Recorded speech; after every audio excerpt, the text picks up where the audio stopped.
Hot Key Books presents Confessions of an Alleged Good Girl, written by Joya Goffney and read by Savannah Davies. Stay tuned after the end of the audiobook for an exclusive sample from Joya's next audiobook, My Week with Him, read by Savannah Davies. To all the alleged good girls, and all the bad girls too. Chapter 1. It never fails. Daddy always finds a way to make morning service extend well into the afternoon, even after he promised he'd keep it short. Today, during his sermon, he took 20 minutes to really drive home the point that Jesus helps those who help themselves. Like, he repeated that sentence over and over, broken up by heavy gasps, performative joy, and call-and-response praise from the congregation.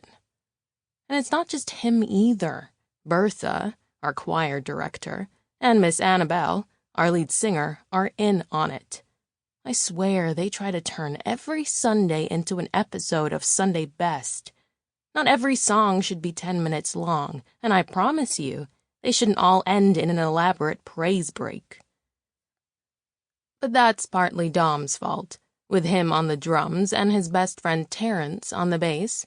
Together they're always egging on the congregation, summoning the Holy Ghost, trying to get Sister Betsy to jump up and down in the aisle. But really they're just trying to get her wig to fall off again.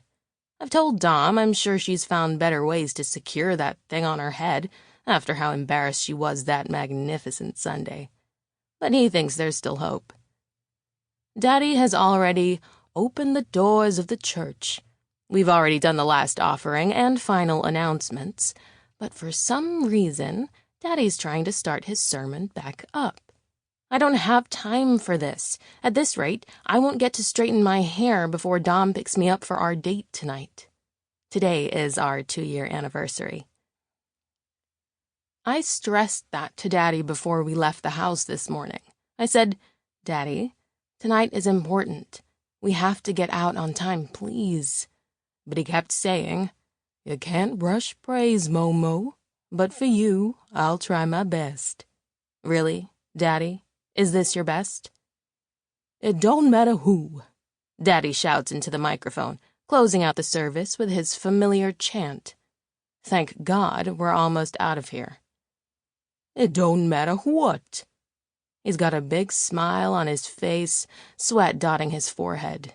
This is his favorite part of the week, his favorite part of the day, his favorite part of everything.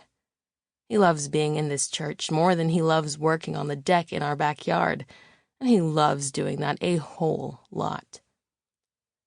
I know that being pastor of this church is his greatest joy, but I don't get it.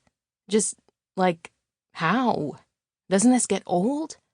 It's the same thing every single Sunday, ever since he was a kid. But somehow, when he was a young, poor boy in the 80s, he came to this ancient building with its stained glass windows, haunting Jesus paintings, and funeral flowers, and was like, "Yeah, I like this a lot."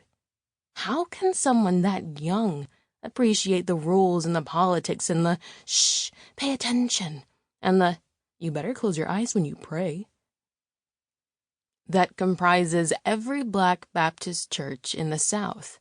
How does anyone of any age fall in love with that? But it's his. The church and the congregation and the title, handed down to him after Pastor B.D. Jackson died. I was only 5 then, but at the time, the congregation was unsure about Daddy. Since he was so young, they worried he would be flaky. At least that's what he tells me, because all I've ever seen is their adoration for him. They worship the ground Pastor T walks on, while I do everything I can just to keep my eyes open every Sunday. I love my daddy, but I hate church. The only good thing about coming to this place, sitting on the front pew beside my no-nonsense tyrant of a mother, is Dom. His drums are set up below the pulpit, so he's literally sitting in front of me at all times. He's the reason I can't ever keep my eyes on my Bible. As the congregation shouts, Sample complete. Ready to continue?